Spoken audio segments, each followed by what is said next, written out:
Alô, amigos, bem-vindos ao Gente que Fala ao vivo, de meio-dia a 1 pela rádio Trianon, AM 740 São Paulo, Rádio Universal, AM 810 Santos, AltV, www.altv.com.br, com reapresentação às 6 da tarde. Estamos também na TV Guarulhos, canal 20 UHF, canal 3 da NET em Guarulhos, 11h30 da noite. Site gentequefala.com.br, nossa página Facebook /programa Gente que Fala, o Twitter @Gente que Fala M, WhatsApp 974012235, chat no site da AltV, ainda um telefone à sua disposição, é São Paulo 11 5052 6622. Participando desta edição de Gente que Fala, cirurgião vascular, Dr. Álvaro Pereira. Dr. Álvaro, boa tarde. Boa tarde, Zé Copé. O senhor é vice-presidente da Sociedade Brasileira de Laser em Medicina e Cirurgia, correto? Isso mesmo, isso mesmo. É isso mesmo? Também conosco o Dr. Shuichi Fujisaki. Prazer tê-lo aqui, Dr. Shuichi. Prazer é todo meu, Zé Copé. Dr. Shuichi, eu teria que anunciar o senhor como urologista, tá certo? Perfeitamente. Aí, andrologia e geriatria, sua especialidade. Sim, nós abrangemos essa área também. Qual é a diferença? Me explica, Sim, por favor. andrologia, na verdade, é uma área dentro da urologia, né? Sim. Dentro da parte das vias urinárias tem o sistema genital. Como a ginecologia tem o ginecologista, tem, não é isso? Tem a obstetrícia. Então, o andrologista, ele trata da parte genital do homem. Então, na parte reprodutora e tudo que diz respeito à parte sexual também. Perfeito. Também conosco a farmacêutica Viviana Galimberti Arruc. Pronunciei corretamente, Viviana? Pronunciou. Boa tarde. Boa tarde. É farmacêutica e bioquímica. Isso. Isso? Farmacêutica bioquímica. E ainda a nutricionista Bruna Verão. Bruna, como vai? Tudo bem? Tudo bom? Tudo. Fitoterapia funcional é a tua especialidade? Sim. Qual é a diferença para mim? Explica. Sou completamente leigo. Vocês são especialistas, eu sou leigo e, como fiz com o Dr. Shuichi, apto a perguntas que me esclareçam. A fitoterapia é um ramo, uma especialização da nutrição, na qual a gente fica apto a prescrever medicamentos que são feitos basicamente de plantas. Diferente da medicina, que prescreve um ativo dessa planta, né? Nós, nutricionistas, podemos prescrever a planta toda, em forma de medicamento, cápsulas, enfim, é isso. É um tema relativamente novo no Brasil, posso dizer dessa forma, porque, apesar de ser bastante antigo, no Brasil, né, a fitoterapia é recente. Inclusive agora saiu do comitê, né, que para ser especialista você tem que ter o título e quem não tem vai ter que prestar a prova. Como eu já sou, eu já posso prescrever, já venho prescrevendo há um tempo aí. Mas é legal, né? Valoriza o profissional, valoriza o tratamento e o paciente consegue melhorar bem. Doutor Álvaro, quando eu digo que fitoterapia é recente, no assunto do senhor é LED, tratamentos com LED, né? É recente, porque você está crescendo, é recente. É verdade. Na realidade, os tratamentos com luz, são as fototerapias, se nós incluirmos os lasers, que já existem há um bom tempo, esses lasers usados em dermatologia, em cirurgia, urologia, cirurgia de remoção de próstata, cirurgia... Enfim, existe uma aplicabilidade muito grande na medicina, os lasers. Então, eles começaram juntos, lasers mais fracos e que você usa mais vezes, o que no caso seriam os LEDs, né, que são muito semelhantes, que você faz várias sessões. Ou então os tratamentos com lasers, que são mais agressivos, mas você faz um número menor de sessões. Então, laser de CO2 para rejuvenescimento, uma sessão, duas. LED, máscaras de LED para rejuvenescimento, 20 sessões. Mas só que os LEDs são mais simples de serem feitos, e é isso que é o que tem crescido nos últimos tempos, é a utilização de aparelhos mais simples, menos potentes, né, nesse sentido, mais simples nesse sentido, então eles são menos agressivos, e a pessoa faz os tratamentos em casa. Elas acabam fazendo o tratamento na própria casa. E por que demora tanto no Brasil? Seria o custo? O acesso? Não, a isso? é porque é uma tecnologia em evolução ainda. Ainda é assim. Por exemplo... Não apenas no Brasil. Não apenas no Brasil, não apenas no Brasil. Tem crescido muito, mas... E o Brasil é mais ou menos pioneiro, também vai no mesmo ritmo que vão os outros países. Hoje em dia, ainda mais nessa área que é relacionada à estética em especial, não é? Isso se desenvolve muito rápido. Você vê alguma coisa que saiu lá nos Estados Unidos, na Europa, 2, 3 dias depois já tem no Brasil também. O Brasil é bem ativo nesse sentido de novas tecnologias. No Brasil, a gente tem um complexo de que está sempre atrasado em tudo. Mas, com relação à medicina, anda em paralelo com outros centros do mundo, não é dessa forma? Muito, muito, muito. Eu diria que nós somos assim, fazemos parte de um patamar bem elevado. Não só em relação à qualidade, vamos dizer assim, a capacidade de absorção de novas tecnologias, da qualidade do pessoal, né, da qualidade técnica e a qualidade de conhecimento mesmo, como também da qualidade do atendimento no sentido humano, humanitário mesmo, que no Brasil todo mundo sabe que é francamente melhor, sem criticar os outros países, mas em geral os países mais desenvolvidos existe uma distância maior entre o profissional da saúde e o doente, né? Existe uma certa distância. Aqui não. Aqui o Brasil é elogiável. Ele fez referência à tua especialidade e o uso dessa tecnologia. Sim, sem dúvida. Dentro da urologia, né, o top são as cirurgias robóticas, né? Agora, referente à utilização do laser, né, tem os cálculos renais, né? Então, existem diferentes equipamentos que, inclusive, se utilizam na própria cirurgia da próstata. Então, existem técnicas de tipo vaporização, aí seria já uma condição mais forte, vamos dizer assim, da ação, né, do raio. Mas, de certa forma, existe cirurgia utilizando laser e também com relação aos cálculos, né, que é bastante frequente. Esse foi um dos primeiros a ser utilizado. Teve uma evolução, isso, através de ondas, né, de som. Sim, né? sim.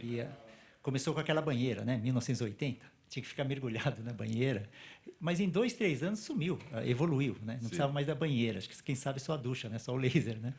E, atualmente, há diferentes técnicas. Deixa eu aproveitar, doutor Álvaro, com relação a LEDs, é recorrente hoje em dia, no tratamento de calvície, é isso? Também. Vou tentar explicar muito rapidamente o seguinte.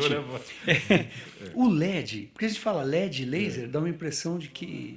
será que essas coisas são diferentes? Na verdade, não são.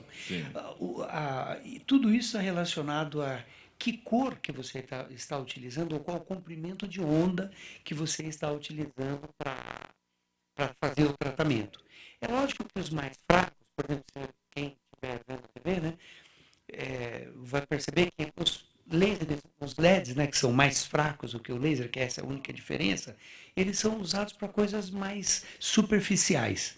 Então, por exemplo, tratamentos de envelhecimento, dor, rejuvenescimento, tratamento de dor, processos inflamatórios, artrite, reumatismo, dor na mão, dor no punho, tendinite. Então, o número de aplicações é muito grande. E quando você precisa destruir o tecido, ou, por exemplo, explodir um cálculo renal, ou cortar um tecido, um determinado tecido, aí você vai usar lasers mais fortes, mais poderosos. O que diferencia mesmo é a cor do tecido, ou mais especificamente o comprimento de onda desse laser aí que você está utilizando.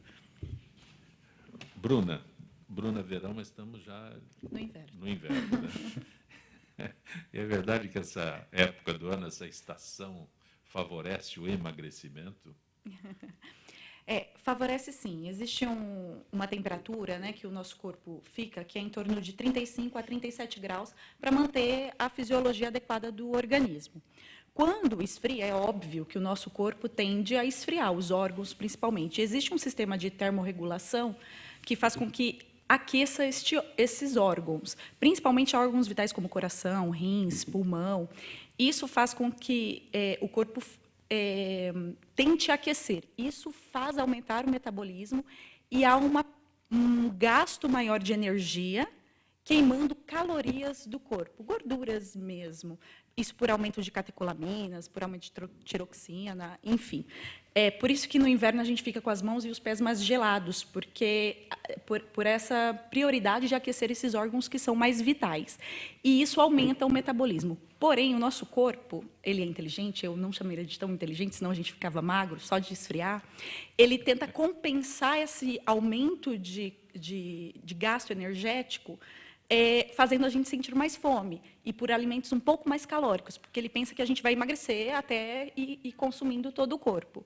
Então, por isso que no inverno a gente tem um pouco mais de vontade de comer as coisas mais calóricas, que estão mais biodisponíveis, assim, os alimentos, açúcar, gordura. Então, essa época é uma época muito boa para perder peso, mas a gente tem que controlar essa ingestão calórica. Existem algumas técnicas muito legais para isso. Você pode, por exemplo, iniciar atividade física, que vai gastar mais energia, algumas preparações menos calóricas, e também o balão intragástrico, né, que é um procedimento que a gente faz lá no consultório, né, e que ajuda você a comer menos calorias, então seria uma época muito boa para fazer esse tipo de procedimento. Esse balão é a introdução de um balão no estômago, é isso? Isso, por endoscopia. Sim. Então, 90% dos pacientes lá no consultório é feito por um cirurgião, né, ou endoscopista mesmo. O paciente coloca, e com isso, esse balão é colocado na parte mais acima do estômago, que a gente chama de antro, e dá uma sensação de saciedade, e você não consegue comer, principalmente nos 3, 4 primeiros meses. O que pegaria o inverno, que a gente está queimando mais gordura, aí você vai comer menos, então é uma época muito legal. Bruna, comer é tão bom, Bruna. Mas daí você come menos, né? Mas é provisório o balão. O balão ele dura em torno aí de 6 meses dentro do estômago da pessoa, e depois você retira, aí você está magro, já está comendo menos. Com isso tem a reeducação alimentar, que é importante. Por exemplo, a gente estava falando de sopas agora ali nos bastidores, e quem gosta de sopa mais calórica, né? Com uma técnica muito boa, você poderia até comer essa calórica, mas você vai comer num volume menor, e você ainda pode usar de artifícios nutricionais, como colocar a couve, em vez de você deixar ela na cocção, você coloca crua. Isso faz com que a gente mastigue mais e que dê uma sensação de saciedade. Os legumes mais crus, né, na sopa, finalizando a sopa, é uma técnica também que dá para empregar e que você consegue comer menos. Algo a acrescentar? Mas, Bruna, o balão é só para casos de obesidade já. Não. Não é um emagrecimento daquelas pessoas maníacas por serem magras. Então, ele pode ser utilizado por IMC 27, que é um sobrepeso. Um sobrepeso. Um sobrepeso, não pode Porque ser. tem gente... Para pessoas magras que querem perder que querem peso continuar estético, perdendo não. peso. Mas ele pode ser utilizado para IMC 27, que dá um sobrepeso, não precisa ser obesidade. Traduz para mim o que é esse IMC 27, por favor. O IMC é quando a gente pega o seu peso, então vamos supor, uma pessoa com 70 quilos, e você divide isso pela altura ao quadrado. Então, se você tem 70 quilos e tem 1,70 m, você vai pegar esse 1,70 vezes 2, né, ao quadrado. O resultado desse daí, você pega o peso e divide por esse resultado. Vai dar um número. Até 25, você está num peso adequado. Acima de 25 até 30 é o sobrepeso, que a gente chama. De 30 para cima são as obesidades grau 1, grau 2, obesidade mórbidas. Agora, também é importante saber que, nessa divisão, essa conta não leva em consideração se esse aumento de peso são de músculos ou de gordura. Então, por isso que é importante saber, eu tenho mais massa magra, mais massa gorda. Existem algumas técnicas de medição que vão me dizer se você está com sobrepeso de gordura. No caso específico do balão, para que se esclareça um pouco mais, quanto tempo uma pessoa pode permanecer com esse artifício, posso dizer assim? O balão é feito para ter uma durabilidade aí de 6 meses, né? Vamos supor que a pessoa queira perder, que ela não seja um sobrepeso que precise perder pouco peso. Vamos supor que ela precise perder muito. Ele é bem utilizado também para superobesos que vão entrar em cirurgia, mas que precisa perder uma quantidade de peso, sabe, para entrar na sala de cirurgia com mais segurança.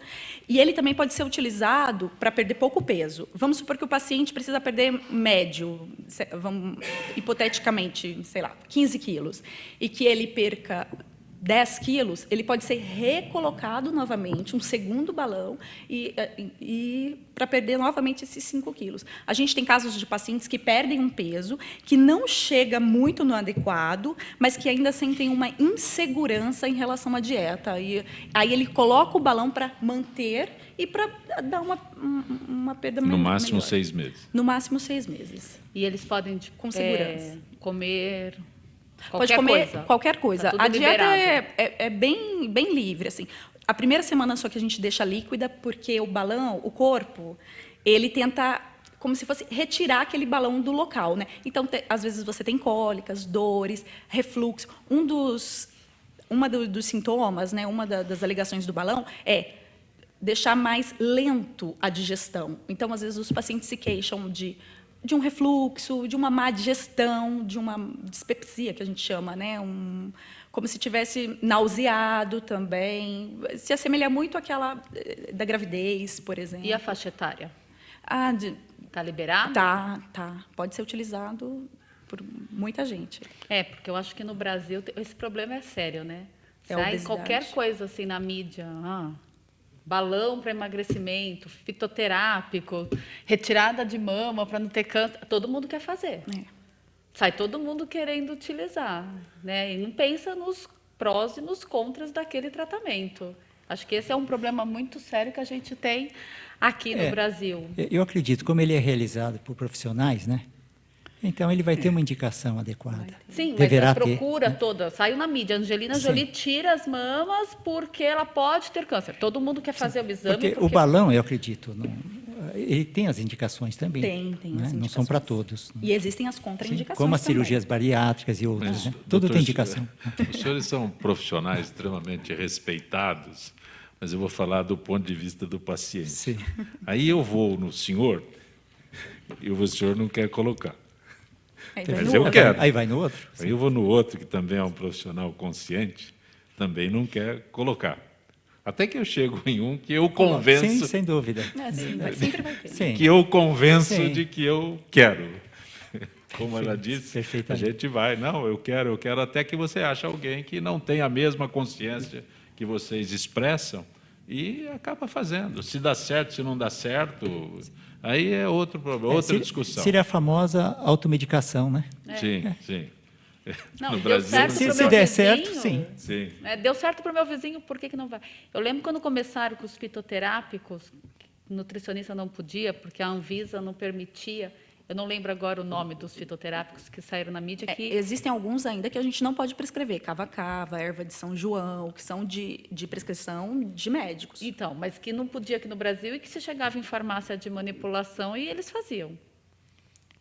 Quanto que toma? Meu vizinho está tomando 2 cápsulas ao dia. Todo mundo tomando 2 cápsulas ao dia. É para você falar mais próximo. É isso que Mas o que eu queria falar é que o balão tem muito poucas contraindicações. E, assim, os estudos mostram que deve ser seguido e mantido por uma equipe multidisciplinar. Então, é interessante que tenha um médico, que tenha da especialidade de nutrologia, por exemplo, a nutricionista, a psicóloga. Então, é essa rede, porque o balão ele é provisório. Não adianta nada eu colocar o balão, comer o mínimo. A hora que eu tirar o balão, eu vou comer tudo de novo, se eu não mudar Vou a encher cabeça. o espaço de novo. Eu vou encher o espaço de novo. Doutor Silvich, Carlos Rodrigues das Perdizes, já começa com a pergunta: depois de uma certa idade, o homem também tem que se submeter à reposição hormonal? Quais seriam as possíveis vantagens dessa reposição? Pergunta o Carlos Rodrigues das Perdizes.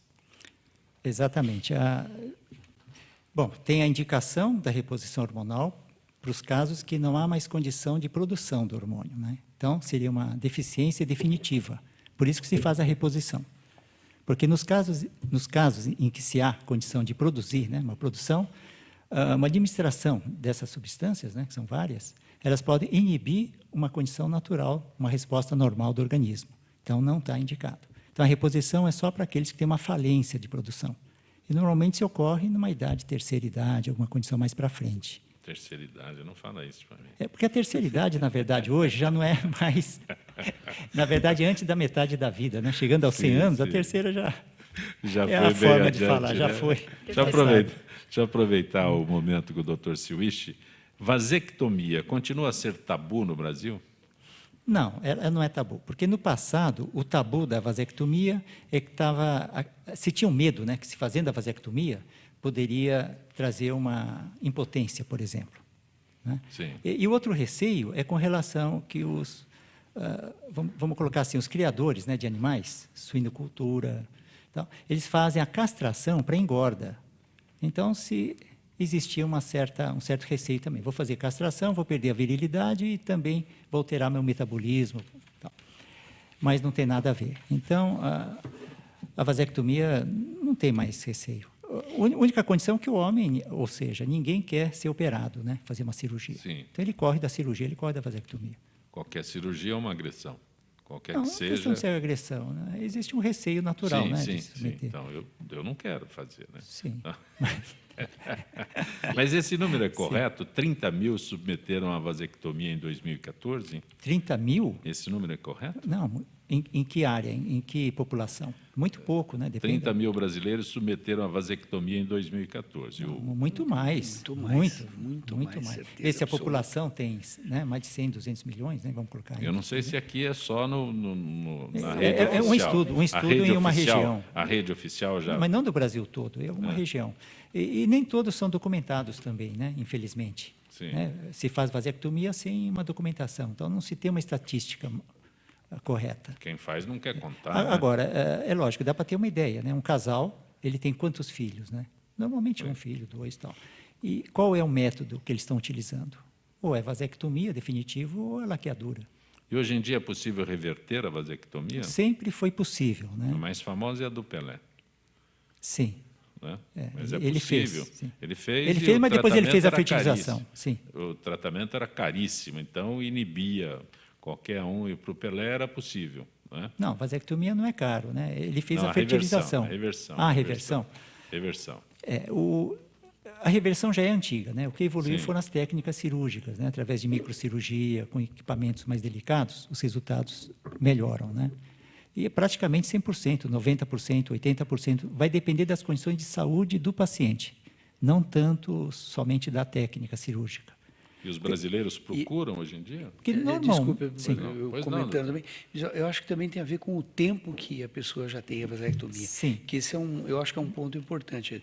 Normalmente, os homens acabam fazendo vasectomia numa fase mais ou menos nova da vida. Terminou de ter os filhos, 2, 3 filhos, o cara fala, bom, chegou no limite, né, do aceitável. Aí ele acaba fazendo a vasectomia e anos depois acaba, enfim, o casamento termina, acaba casa de novo. E aí ele acaba tendo que fazer a reversão, mas se demora Esses muito. resultados eram mais difíceis no passado. Tem a técnica também, né, que melhorou, mas também tem o tempo pós-vasectomia. Por exemplo, no passado, o indivíduo ele casava, de repente ele ficava viúvo, mais para frente, aí ele casava de novo. Né? A tendência atual é dos casamentos serem mais, talvez, com menos tempo, né? Curtos. Então, mais curtos, né? Então, é lógico, com um tempo menor, a condição de saúde, da própria saúde do indivíduo, ele é mais jovem. Como a mulher também. Quanto mais jovem, ela é mais fértil. E o homem também, com 50, ele tem um grau de fertilidade, com 40 e 30, ele vai, na verdade, ele é maior. Né? Então, quanto maior o tempo pós-vasectomia, ele também tem mais idade. Então, os resultados também são menores. Bruna, a Fátima da Santa Cruz, qual a sua opinião sobre alimento transgênico? Está certo, alimento transgênico? Tá certo. É que veio uma polêmica que o Congresso não aprovou, que venha escrito no alimento que ele é transgênico. Inclusive, antes vinha um tezinho, né, de transgênicos. Isso não era obrigatório, mas constava lá. E aí agora veio uma lei que obrigatoriamente o alimento que era transgênico deveria ter esse tezinho lá, esse símbolo. E o governo e o Congresso não aprovou. E isso gerou uma revolta da área de saúde relacionada aos alimentos. Mas eu vi agora, que está muito recente, é agora. Eu vi aí que tem, acho que 53 países lutando para que essa lei vigore, não só aqui no Brasil, mas nos outros lugares também. Na verdade, a gente não sabe de real o que pode acontecer, porque isso deve fazer um estudo e acompanhar por longo período, né? Mas assim, o que a gente sabe é que pode oferecer algum risco. Eu quero fazer um comentário sem querer ser muito pessimista. Sim. Se o Congresso disse que sim, pode ter certeza que para a população o melhor é não. Infelizmente. É o que acontece no Brasil, é o que doutora, acontece hoje. sem dúvida alguma. Viviana, é verdade que se pode prevenir gripe e resfriado? Pode. Uma boa alimentação, uma vida saudável, higiene pessoal, né? Beber muita água. Porque, na realidade, são vírus que estão no ar. O vírus da gripe costuma chegar no nosso país na primavera, junto com as aves migratórias. O vírus da gripe é um vírus presente nos bicos das aves migratórias e que atinge a população na época do inverno, né? Finalzinho do outono, inverno. Então, assim, uma vida saudável, eu costumo dizer que uma vida saudável é aquela pessoa que consegue dormir 8 horas por dia, se alimenta bem, né? Não só de salgadinhos, refrigerantes, E transgênicos. alimentos coloridos, né? Transgênicos. Dorme, Mas, faz Viviane, exercício. eu queria que você explicasse por que você destacou esse item. Ingerir bastante líquido, bastante água. Por quê? A água é fundamental, né, para o nosso organismo, para todos os nossos sistemas. Então, você tem como se você fizesse uma limpeza no seu organismo. Eu explico o porquê da pergunta. Recentemente, com todo esse problema de dengue que nós tivemos, as pessoas iam no pronto-socorro, o pronto-socorro não tinha a mínima condição de atendimento, aquele negócio todo, queria despachar as pessoas e a recomendação, olha, Beber tome água. bastante água. Era só isso. Não tome determinado comprimido e tome bastante água. Como se a água, você falou num contexto geral, mas aí a população procura o atendimento e a recomendação. Eu tive pessoas próximas com problema de dengue nessa época, e aí eu ainda brincava, mandou tomar bastante água, então é dengue. Não, é que a dengue também é causada por um vírus, que também é inalatório, tem uns sintomas muito parecidos com o vírus da gripe, mas nada a ver os dois vírus, são células diferentes que eles abrangem, são sintomas também diferentes. E a diferença entre gripe e resfriado? São vírus diferentes. Resfriado é algo muito brando. Resfriado, você não tem um tratamento para resfriado, você não tem febre, você pode continuar trabalhando, não precisa ficar em casa. Então não é bom. É bom, muito bom.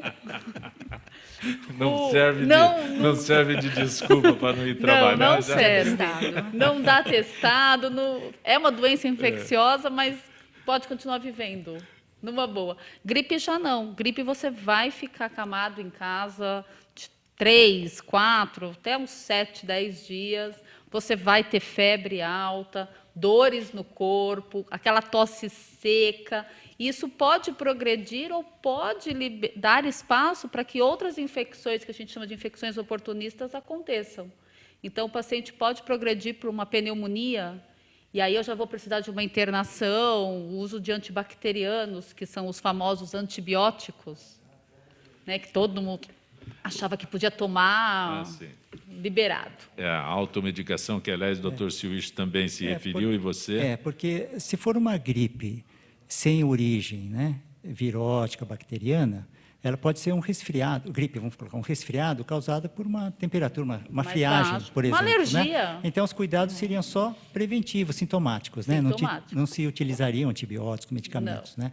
Agora, quando tem outros quadros, né, de febre, febril, né, ou é confirmado uma infecção, aí se trata. É uma febre alta, né? Só que existe uma certa dificuldade em comprovar a presença do micróbio, né, micro-organismo. O vírus é muito difícil, né?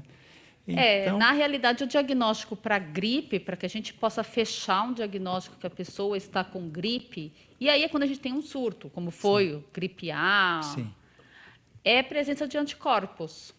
Então, isso não vai ser também no primeiro, segundo dia que você está com sintomas. Vai demorar um pouco, porque até o teu sistema... é muito lento. Né? Você acaba fazendo o diagnóstico comprovadamente, ou por cultura. A pessoa já curou. A pessoa já sarou há muito tempo. De uma então, forma não vale clínica, né? Porque existe o período de incubação, né? Então, existe o ciclo. Então, clinicamente, se faz o diagnóstico, né? O diagnóstico é clínico, não Toda quarta-feira nós temos no Gente que Fala o doutor Nelson Letísio, que é cirurgião plástico. Doutor Letísio, boa tarde. Boa tarde, Roberto. Como é que está? Tudo bom? Doutor Letísio, aliás, a gente já fez referência sobre o uso do laser aqui no programa, em equipamentos portáteis e tal. Ele é usado também nas clínicas para tratamentos estéticos, correto? Sim, senhor. O Zancopé, nós temos um amigo comum aí, que é o Álvaro Pereira. Ele manja muito de laser. Álvaro, um abração, cara. Saúde e paz, viu? E o seguinte, o laser ele tem várias especificidades. Em clínica de estética, Zancopé, você deve usar o laser de baixa potência, porque na teoria, o laser de alta potência, ou seja, o laser de CO2, o laser de neodymium, o alexandrita, outros tipos de lasers, devem ser usados por pessoal credenciado, ou seja, por médicos, por dentistas, por talvez o biomédico, fisioterapeuta já tem que usar o laser de baixa potência. Então, para as clínicas de estética, Zancopé, você tem os lasers que você pode usar, o laser infravermelho, o laser azul, que é bactericida, bacteriostático, e o laser vermelho. O laser vermelho, ele trabalha, são lasers de diodo. Eles trabalham na faixa de 700, 800 nanômetros de comprimento de onda, ou seja, ele emite uma luz vermelha. E essa luz vermelha, ela tem um efeito, assim, estimulador da mitocôndria da célula.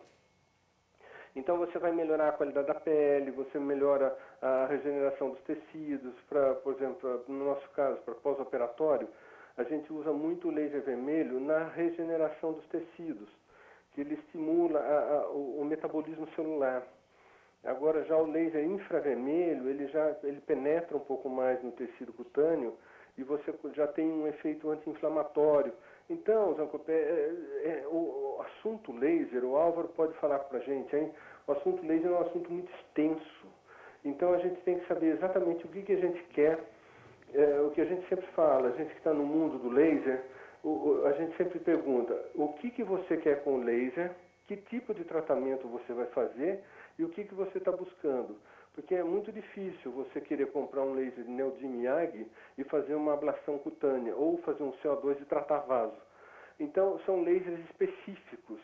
Agora, já o laser de baixa potência, ele tem mais ou menos essa especificidade, ou seja, a luz vermelha é um estimulador de célula, estimulador do eutrofismo celular, e já o infravermelho é um laser anti-inflamatório e o laser azul ele é bactericida e bacteriostático. Então, para as clínicas de estética, Zancopé, é mais ou menos isso. Ok, doutor Letísio. Eu agradeço tua gentileza mais uma vez com o nosso Gente que Fala. Uma boa tarde, Valeu, doutor Letísio. um abraço, Zancopé. Saúde e paz. Álvaro, um abração. Outro abração, Letísio. Gente que Fala retornará em instantes.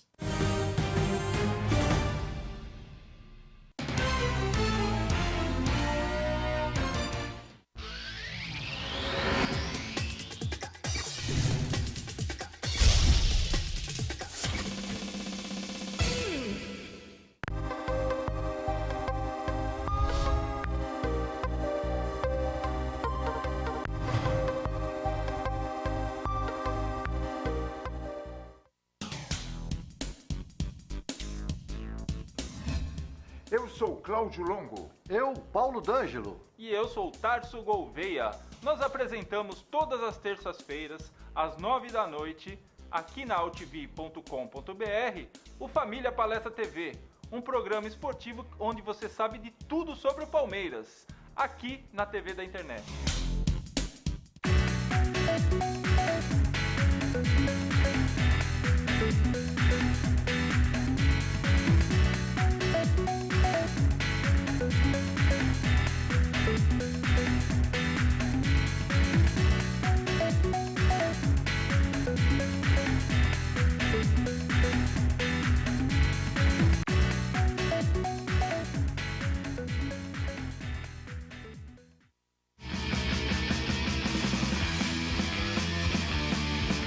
Olá, eu sou João Carlos Boldan e apresento aqui na AltV toda segunda-feira, a partir das 14 horas, o programa Saúdes, com o apoio da Quantum Bio. Falamos das medicinas ancestrais, como a acupuntura, que é a minha especialidade, mas também de medicina quântica, biorressonância, biofísica, para a qualidade de vida e saúde. Venha com a gente toda segunda, às 14 horas, aqui na AltV.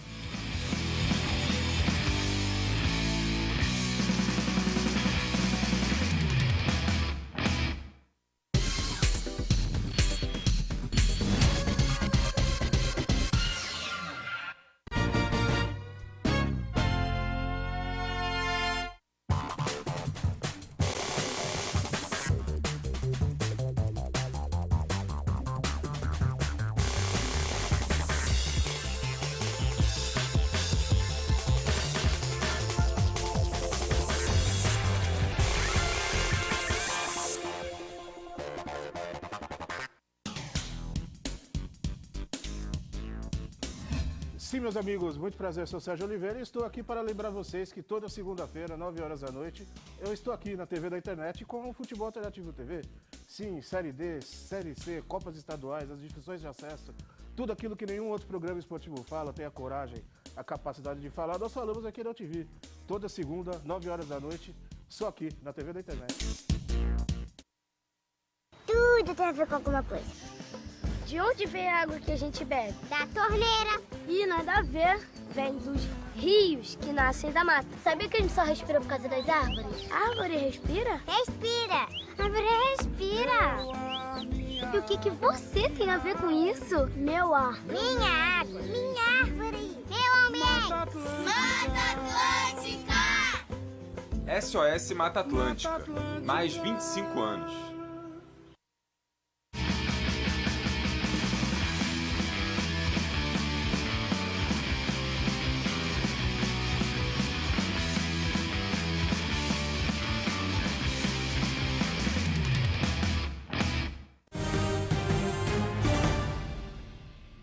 Você está acompanhando Gente que Fala pela Rádio Trianon, AM 740 São Paulo, Rádio Universal, AM 810 Santos, AltV, www.altv.com.br, sempre com reapresentação 6 da tarde. Estamos também na TV Guarulhos, canal 20 UHF, canal 3 da NET em Guarulhos, 11h30 da noite.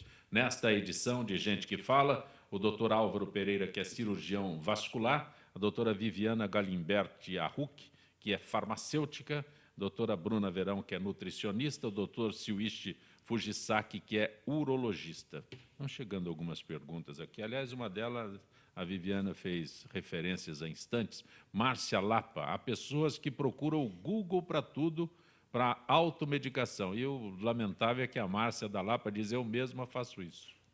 Quais os perigos? Todos.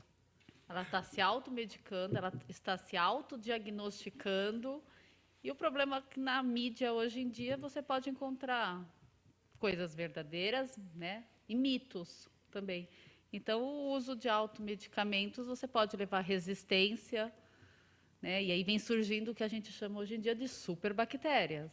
Você pode mascarar uma doença que tem sintomas, sinais parecidos, e aí for fazer o tratamento correto, diagnosticado clinicamente e laboratorialmente, você não tem mais como tratar. Então, eu acho que é um perigo. Bruna, você já respondeu isso, mas eu gostaria que você repetisse para a Elza Vitorina Alto de Pinheiros, por que no inverno a fome aumenta? Porque o corpo trabalha mais para manter aquecido o corpo, e isso faz com que, para aumentar essa temperatura, gaste energia. Gastando energia, o corpo entende que você vai passar por... que vai gastar energia do corpo. Isso faz aumentar a fome para você poder novamente dar aquela energia perdida. Porque lá no tempo das cavernas, as nossas células elas demoram muito tempo para se desenvolver de forma no tempo. Então, por exemplo, elas entendem que a gente ainda é um primata que vive no tempo das cavernas, que era difícil ter acesso aos alimentos. Então, por isso, tem que comer bastante coisas gordurosas, com bastante que deem energia, como açúcares, os farináceos, né? E isso dá energia de prontidão, porque na época das cavernas a gente precisava caçar, não tinha agricultura, não tinha nada disso. Então, o corpo criou desses mecanismos para que impedir que a gente chegasse a morrer de verdade. O cérebro, por exemplo, precisa de carboidrato para se manter, é o principal nutriente. Por isso que às vezes a gente tem desmaios, né, de dietas restritivas, tudo isso. E o corpo criou desses mecanismos, que é a fome, para poder não morrer.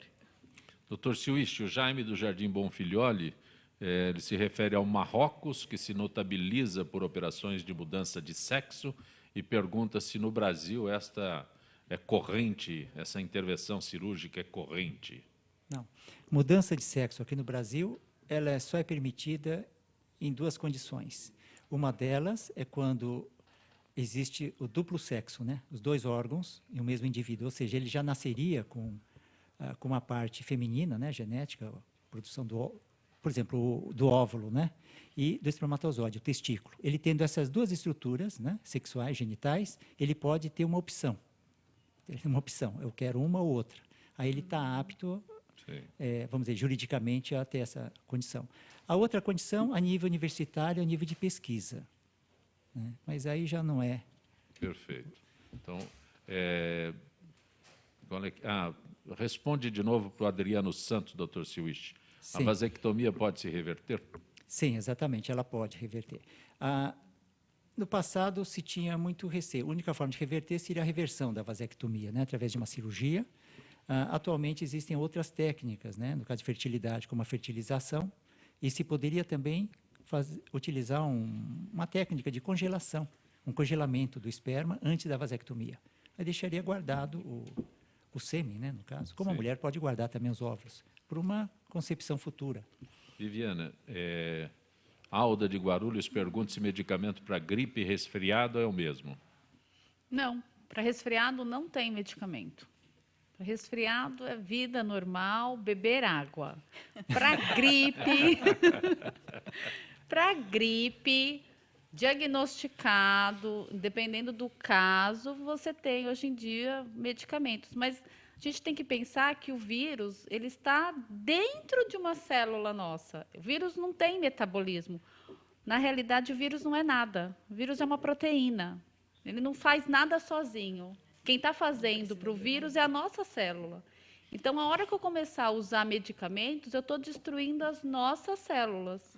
E aí eu estou diminuindo a nossa imunidade, abrindo espaço para outras doenças. Então, o melhor medicamento para gripe e resfriado é a prevenção. Doutor Alva, a pergunta o senhor está aguardando para já, tá? Vou fazer uma pergunta. Bruna, antes para o Marcos Santana. Cerveja e vinho fazem mal à saúde?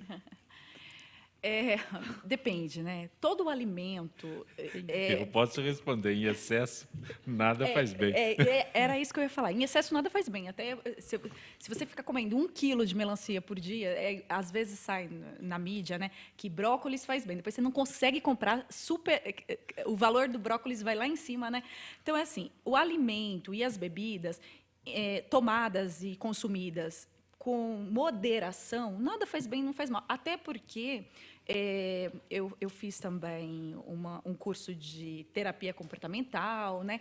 Tudo que traz prazer para a gente, feito, ele vai ser saudável, né? Agora, é claro que o vinho tem suas propriedades antioxidantes muito boas. O vinho, eu posso dizer até que ele é saudável, você tomar 1 taça por dia. A cerveja, assim, de benefícios não tem nada. Tamanho da taça, né? Depende do tamanho da taça. Né? Não pode ser uma borgonha, tem que ser... Substitui o vinho pelo suco de uva, pronto. Isso, é uma boa, até porque... Ele é saudável também. Você nunca tomou vinho, né?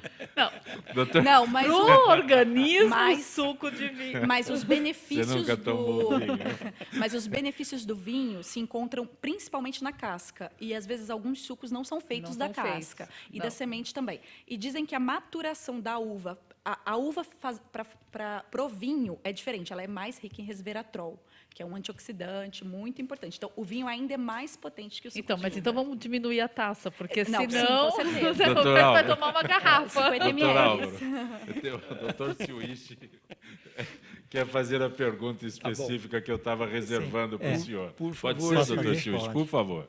Então, com relação ao laser, né? Bom, cada vez mais está se preocupando com relação à prevenção e até tratamento, né, de pacientes com uma idade mais avançada.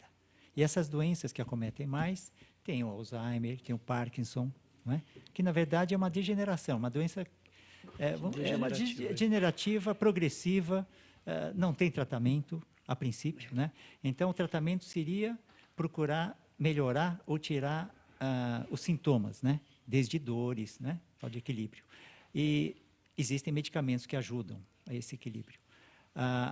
E tem as cirurgias, né, que estimulam, né, a determinada área do cérebro para melhorar os efeitos do Parkinson. E a minha pergunta seria, o que o laser poderia acrescentar?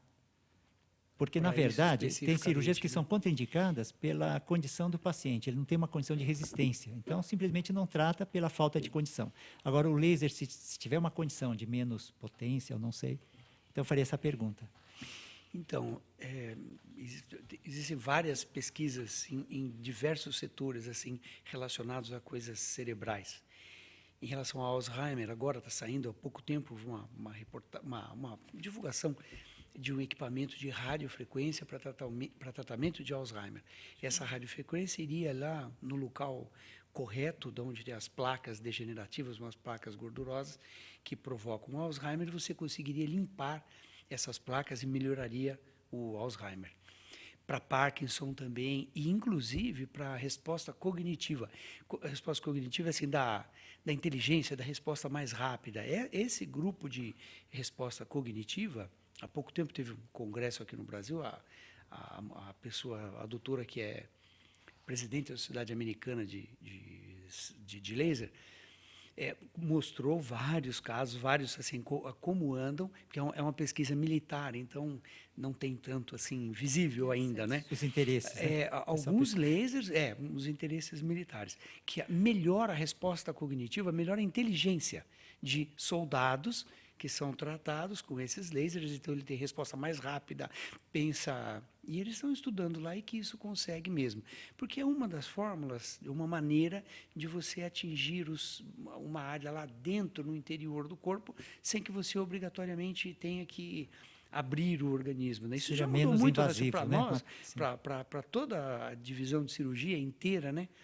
Mudou muito a vida depois que começaram as cirurgias via vídeo assistida, né? Mudou completamente. Sim, menos a invasivas, cirurgia de né? 20 anos atrás, a cirurgia de hoje nossa, outro mundo, outro universo. Né? Ficou muito melhor. E os lasers têm essa propriedade também de conseguir atingir determinados órgãos. É difícil falar quanto tempo vai levar, mas, por exemplo, há pouco tempo nós tínhamos... Já é uma evolução. Pois é. Há uns anos atrás, o médico ganhou o Prêmio Nobel de Medicina porque ele descobriu uma droga que inibia um dos fatores de crescimento lá do vaso e que era útil para tratar cânceres, tumores, porque você diminuiria o crescimento dos tumores.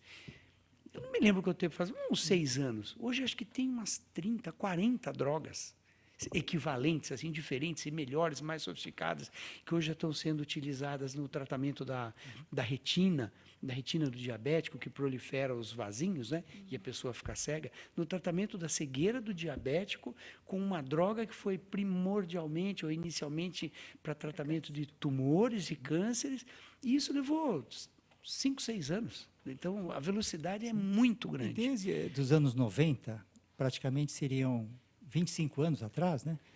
Já se faziam as radiocirurgias, né? E neurocirurgias. As neurocirurgias em tumores, por rádio já tumores existiam. cerebrais, uma radiocirurgia, né? Sem incisão, sem corte, nada. O que mudou, o que está mudando é qual o comprimento de onda. Sim. Não é exatamente isso, mas qual é a cor? A verde é um comprimento de onda, a azul é outro, vermelho é outro, infravermelho e a intensidade. São os 2 parâmetros que são utilizados para definir o tratamento. O doutor Letícia se referiu a essas cores. Isso, exatamente. A cor determina a intensidade, seria isso? É isso. E o volume de energia que você joga, é sempre assim, se você dá um pouquinho de energia, você causa um estímulo. Se você usa um pouquinho mais, você causa uma lesão e um pouco mais uma destruição. Às vezes você quer a lesão, às vezes você quer o estímulo e às vezes você quer a destruição. O que nós temos observado recentemente no Brasil é o uso de laser em tratamento de lesões musculares, no esporte. A gente ouve, mas não sabe exatamente o que é. Isso é outra coisa que mudou também. Essas placas de LED, que são os mais fraquinhos, né? Não é fraquinho, mas o mais fraquinho, elas já vinham sendo utilizadas por militares americanos, militares russos, para acelerar a cicatrização de lesões, trauma, por exercício ou por lesão mesmo, por machucados. E elas já se sabe há muito tempo que acelera a cicatrização. Hoje em dia, por exemplo, já existe, o Corinthians usa, se eu dizer aqui assim, vários times de futebol utilizam placas de LED para recuperação e regeneração de lesão traumática, de traumas nos jogos. Isso faz com que o jogador... Porque ela pode, com certeza, ela estimula a vascularização, melhora o metabolismo também e recupera. Né? É exatamente isso. Né? O Letício comentou agora há pouco, o mecanismo é assim, a célula, as nossas células, principalmente as que trabalham muito, quem fabrica essa energia é um órgãozinho chamado mitocôndria, e a mitocôndria absorve a luz vermelha, igualzinho à clorofila. A clorofila absorve a luz vermelha e a luz azul. Produz energia. E a mitocôndria também faz isso, só que ela absorve a luz vermelha e produz energia também. Claro, não tanto como as plantas, que vivem exclusivamente da luz, mas nós conseguimos aproveitar um pouco.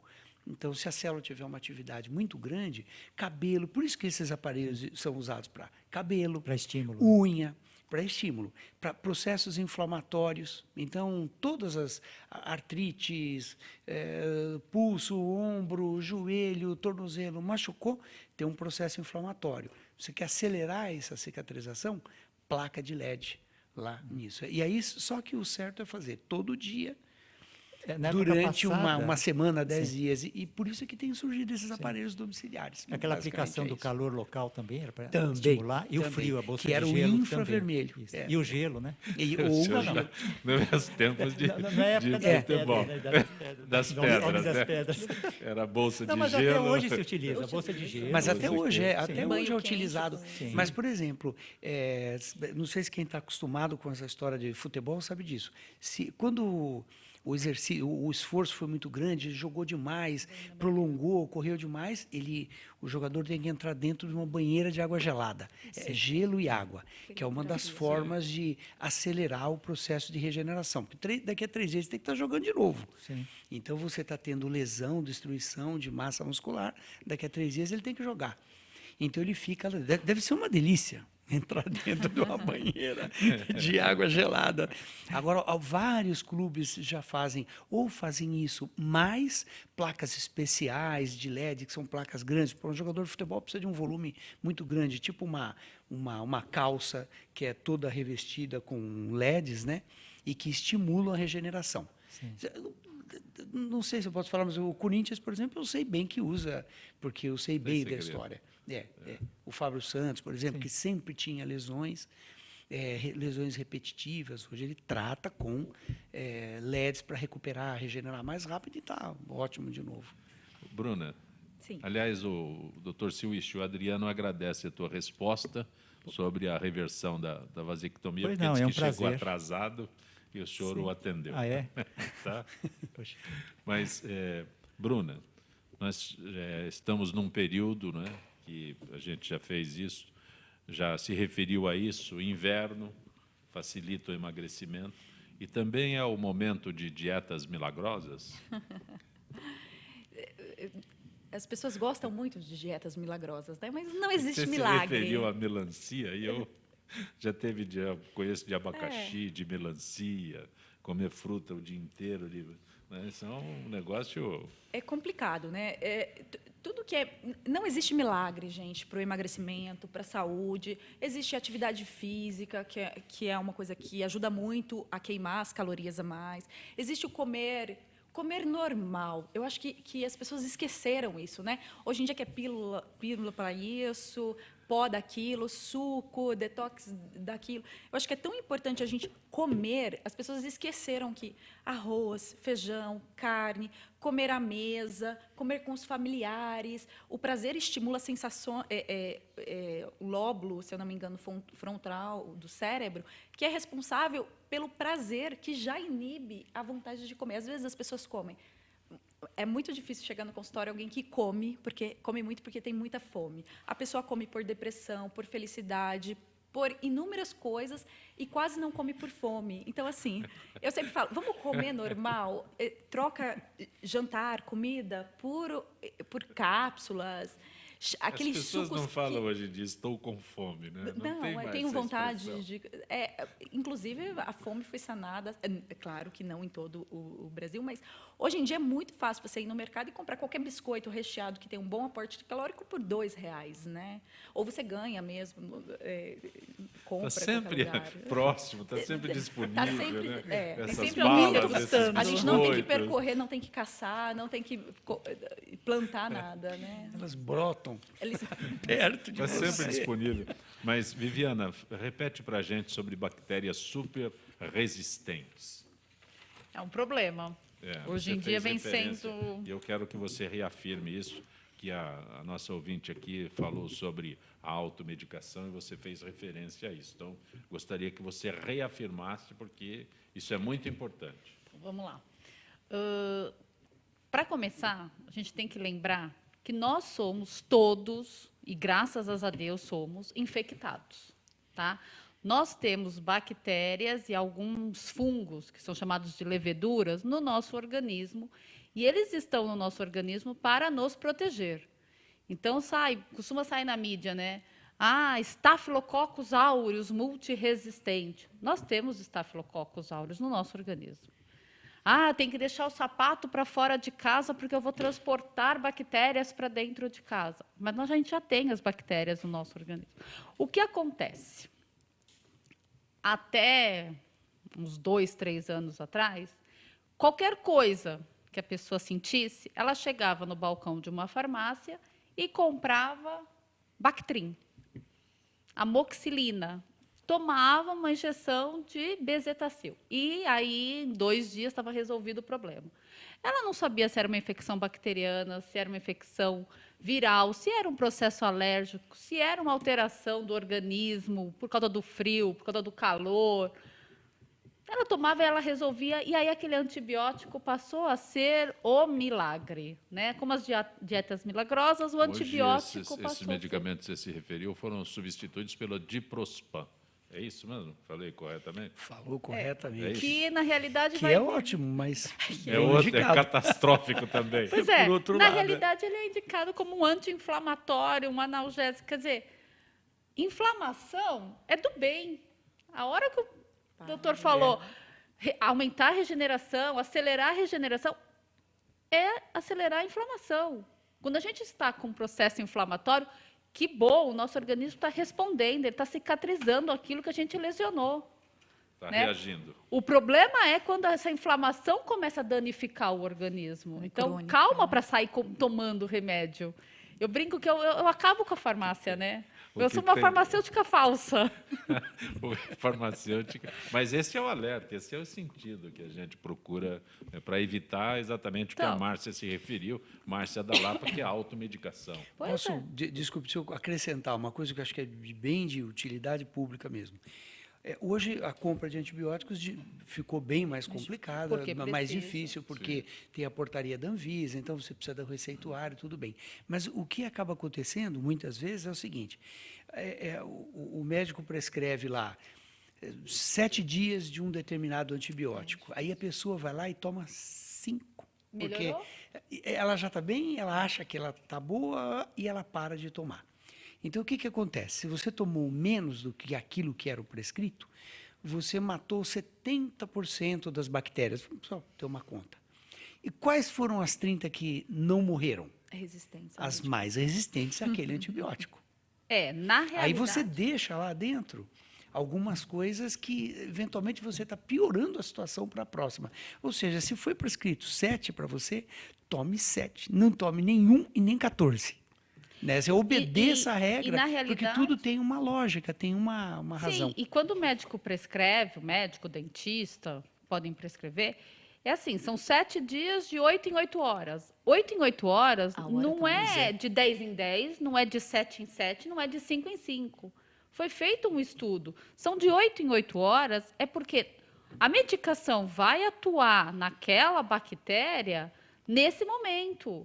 A hora que eu começo a fazer bactéria, gente, ela existe há muito mais tempo que a gente. Por conta isso. Não, e assim, a bactéria existe há muito mais tempo. Então, o que ela faz? Ela tem mecanismos simplesmente para pegar o fármaco, o antibacteriano, e jogar para fora dela.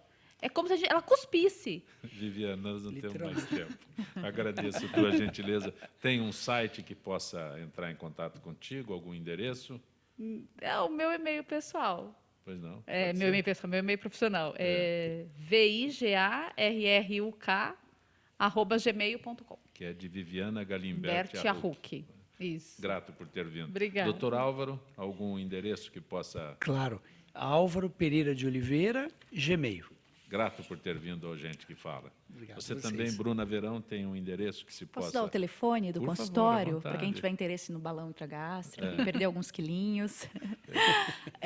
Nós ficamos aqui no Ibirapuera, o telefone é 2507-9021 ou 9024, e eu trabalho muito com a mídia social, que é Instagram, é brunaverão.nutri, tanto para e-mail também e para Facebook. Grato pelo ter Ai, vindo obrigada, a Gente que Fala. obrigada. Doutor Silvich, o senhor tem um site? Poderia ser, qualquer dúvida, né? Seria saúdeh.com.br.